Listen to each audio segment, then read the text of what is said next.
हाय, मैंने अपना घर छोड़ दिया और अब मैं कोलकाता शिफ्ट हो गया हूँ। नहीं, ये कोई मजाक नहीं है। यहाँ कोई 2016 का यूट्यूब प्रैंक नहीं चल रहा है। पापा जी हाँ जी। पापा जी, वो जो सलोनी है ना, वो मैंने थोड़ी सी प्रेग्नेंट कर दी।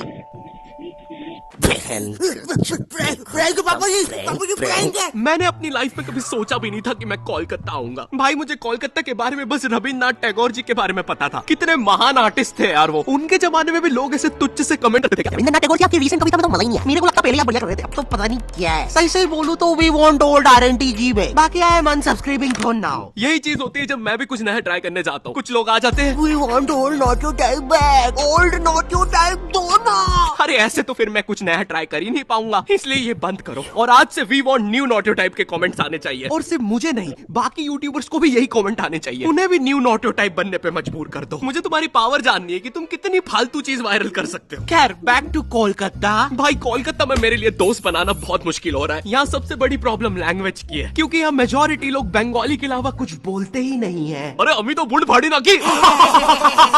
क्या बात हो रही है? और अगर तुमने इनके सामने हिंदी में बात कर ली, हाँ, क्या बात हो रही है? तो ये तुम्हें ऐसी नजरों से देखेंगे जैसे तुमने क्या ही बोल दिया हो। ऐसे गूंजते हैं तुम्हारे हिंदी के वो नापाक शब्द। क्या बात हो रही है? अरे ऐसे तो मैंने बोला भी नहीं था। और पहले ये लोग नॉर्मल सर्कल में बात कर रहे थे। जैसे मैंने मुंह खोला तो फुटबॉल टीम जैसा डिस्कशन होने लग गया। अरे इतना बाहर का कौन फील करवाता है यार।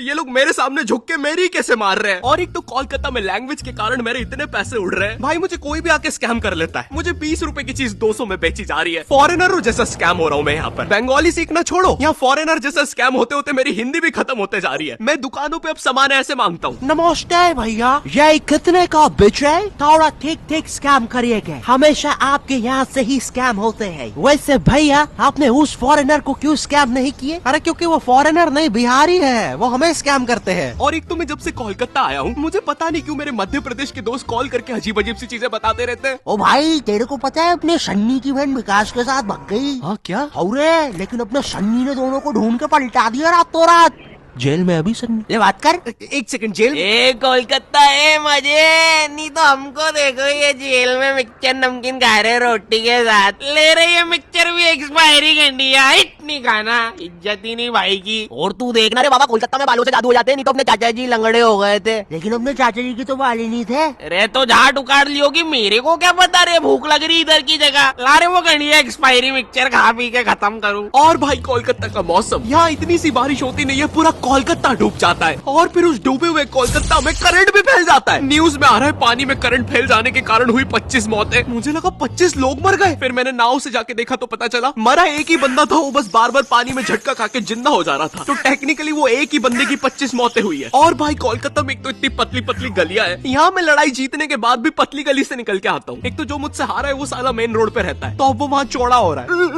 बहुत मारा साले ने, लेकिन पतली गली से गया है। इतनी पतली पतली गलियां, एक से ज्यादा आदमी होने पर स्पाइडरमैन बनना पड़ता है। सुबह सुबह आंटियां दोनों टांगों से चिपक के सब्जियां ले रही होती है। भैया जरा ठीक ठीक लगाओ ना। अरे भाभी पहले नीचे तो उतरो। अरे निंजा, अरे मैं हूँ। अरे क्या सलीमा भाभी डरा देते। सीधा सीधा रिया कर, अपने मर्द को बुलवा के तेरी माँ बहन करवा दूंगी। ए सलीमा, नीचे उतर, चल अंदर। माफी चाहूंगा भाई साहब, आपसे तहे दिल से माफी चाहूंगा। प्लीज हो सके तो हमें माफ कर दीजिएगा। और इतनी पतली गली होने के बाद भी आखिरी में कोई ऑल्टो फंसा के चला जाता है। कैसे? किसी को नहीं पता। आए दिन मुझे गली के साथ नई जोर जबरदस्ती देखना पड़ता है। कभी कोई ट्रक तो कभी कोई टेम्पू। गाड़ियां लाइन लगा के खड़ी रहती है बेचारी गली के बाहर। एक दिन एक पुलिस की गाड़ी आई तो सारी गाड़ियां अपना मुंह बांध कर भागने लगी। मेरी गली के कारण लोग अब मुझे गंदे लुक्स दे रहे हैं। ये देखो, चरित्रहीन गली में रहने वाला जा रहा है। सुना है कल रात में 2 ट्रक घुसे थे, आवाजें आ रही थी। मेरी गली की इतनी अजीब सी इमेज बन गई है। एक दिन एक पाजी साइकिल से निकला तो वो उदास हो गया, बोलता छी, चरित्रहीन गली, निकल के मजा ही नहीं आया। मैं जब कोलकाता आया था तो मुझे सबने बताया, ए बेटे, कोलकाता में ना स्वीट चीजें बहुत फेमस है, गुप्त रोग की दवा देगा? तो मैंने सोचा कोलकाता आया हूँ, ट्राई करने में क्या दिक्कत है। और गुप्त रोग की दवा नहीं दादी, स्वीट्स ट्राई कर देते। स्वीट? तो मैं स्वीट ट्राई करने एक दुकान पे गया और उनके मेन्यू में पता है क्या था? चाय में रसगुल्ला, बेक्ड रसगुल्ला, गरम रसगुल्ला। मैं रसगुल्ला खाने आया हूँ, मुझे बेक रसगुल्ला मिल रहा है। अरे ये रसगुल्ला थोड़ी ना है, ये तो बस गुल्ला है। और यहाँ पर पानी पूरी का भी बुरा हाल है। बाय द वे, यहाँ पे पानी पूरी को लोग फुचका कहते हैं। ये रहा दादा, हमारा थम्स अप पुचका खाओगे? थम्स अप पुचका, ये सुन के मुझे इतना गुस्सा आया, मैंने अपना थम्स डाउन करके भैया के पुचके में घुसा दिया। अरे दादा टिप बाद में दे देते। जी, कोलकाता आने से पहले मैं काफी ज्यादा एक्साइटेड था कि यहाँ तो मस्त घूमूंगा, टूरिस्ट वाले एक्सपीरियंस लूंगा। लेकिन यहाँ जो मेरे साथ किस्से हो रहे हैं वो मैंने लाइफ में कभी इमेजिन ही नहीं किए थे। एक बार मैं लोकल ट्रेन से जा रहा था, मुझे बस नेक्स्ट स्टेशन ही उतरना था, तो मैं ट्रेन में चढ़ गया। अच्छा सॉरी, चढ़ा दिया गया। क्योंकि भाई यहाँ की लोकल ट्रेन की भीड़ में जितना एक्सप्लेन करूँ उतना कम है। एक बार एक बंदा भीड़ से बचने के लिए ट्रेन के नीचे कूद गया। हाँ, उसे वहाँ कम चोटें आई। इतनी भसड़ होती है, तुम्हें चूज करना पड़ता है कि आज किस अंकल के अंडर आर्म सूंघते हुए जाना है। मुझे ढूंढना पड़ता है कि आज किस अंकल ने सबसे कम मेहनत करी, और जिस दिन कोई बेरोजगार मिल जाए। मैं जॉबलेस हूँ, मुझे कोई पसंद नहीं करता। अरे नहीं नहीं भाई, आई लव यू। जरा उस मेहनती बुढ़े को देखो, साला दिन रात मेहनत करके अपनी फैमिली को पाल रहा है। हट बुड्ढे, नीच। और इतने भसड़ और पसीने के बीच में भी ट्रेन में एक केटीएम कपल होता है जिसे रोमांस सूझ रहा है। वो बंदा ऐसे खड़ा हुआ है गेट के पास अपनी बंदी को लेके कि कोई पास ना आ जाए। बगल वाले अंकलों को बस उतना पार्ट छोड़ के सब चिपका हुआ है बंदी से। इसे लगता है ये ऐसे करके 80 लोगों की भीड़ रोक लेगा। किस कर ले, कर लो, पक्का कर ले, कर लो। बहुत जम से कर देंगे। अबे देख क्या रहा है? सॉरी भाई, भीड़ में सेटिंग ही ऐसी हो रखी है। रुको। एक तो स्टेशन पे तुम्हें इतने भिन्न भिन्न प्रकार के लोग मिलते हैं। कुछ अंकल इतने स्किलफुल होते हैं, वो ट्रेन रुकने से पहले ही चढ़ जाते हैं, सटाक से गायब हो जाएंगे तुम्हारे साइड से।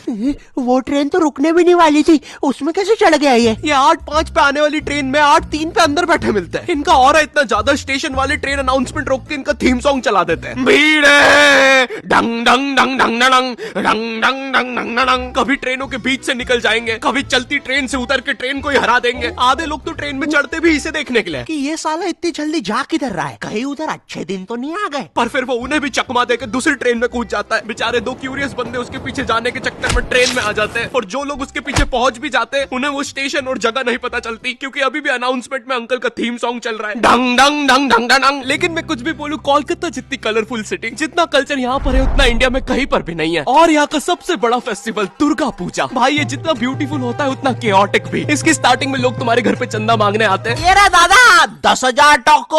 और नहीं दो तो ईश्वर के लिए ऐसा करोगे? एक तो ये चंदे वालों का ब्लैकमेल हर जगह सेम ही होता है। मैं जब मध्य प्रदेश में रहता था तब भी वहाँ पे रावण बनाने के लिए ऐसे ही करते थे। नहीं दोगे 51 रुपए तो फिर कैसे चलेगा हमारा बेचारा रावण। लोग कहते हैं रावण में अहंकार था, हमारे वाले की आंखों में शर्म है। 10 के 10 तो डूब गए भाई। तुमने वार्ड नंबर 17 का रावण देखा है? देख के लगता है उसकी लंका होगी, और हमारा वाला ऐसा लगता है इसकी लंका किसी ने लगा दी होगी। लग रहा कूटा है भाई इसको तो। देखो भाई प्लीज 51 रुपए दे दो। वो वार्ड नंबर 17 वाले हमारा रावण ले जाने बोल रहे हैं हमारे रावण को तीर बना के छोड़ेंगे उनके रावण पे। यहाँ पर दुर्गा पूजा के दिन पंडाल कॉम्पिटिशंस भी होते हैं, और जो भी पंडाल कॉम्पिटिशन में जीतता है उन्हें पता है ग्रैंड मास्टर का ग्रैंड सल्यूट मिलता है। झूम झूम कर धूम मचा संग झूमे सारा इंडिया। एक्चुअली नहीं, ये सच नहीं है, मुझे नहीं पता उन्हें क्या मिलता है। लेकिन भाई यहाँ पर इतनी अलग अलग थीम के पंडाल्स बनते हैं। Futuristic theme, Jurassic theme, Doraemon theme. कुछ लोगों का पंडाल टाइम से नहीं बना तो टूटी हुई पंडाल थीम। अरे बाप रे। और भाई इतनी लंबी लंबी लाइनें लगती हैं इन पंडाल्स को देखने के लिए। मेरे घर के बगल में है पंडाल, मैं 5 किलोमीटर दूर टैक्सी लेके जा रहा हूँ, पीछे लाइन में लग रहा है। कब से खड़ा हो यार, लगता है तो माता जी के दर्शन स्वर्ग में होंगे। और गुस्सा मुझे उन लोगों पे आती है जो लाइन में आके अपने भाई बंधुओं को बता रहे होते हैं। अरे रमेश आजा आजा, भैया थोड़ा पीछे होना, पीछे होना। अरे मेरे कॉलेज फ्रेंड्स, भैया थोड़ा पीछे होना, पीछे होना। अरे मेरा पूरा खानदान, भैया थोड़ा पीछे होना, पीछे होना। अरे इसके पीछे के सारे लोग, भैया थोड़ा पीछे होना, पीछे होना। यो आई नो वीडियो आने में जमाना लग गया। ये शिफ्टिंग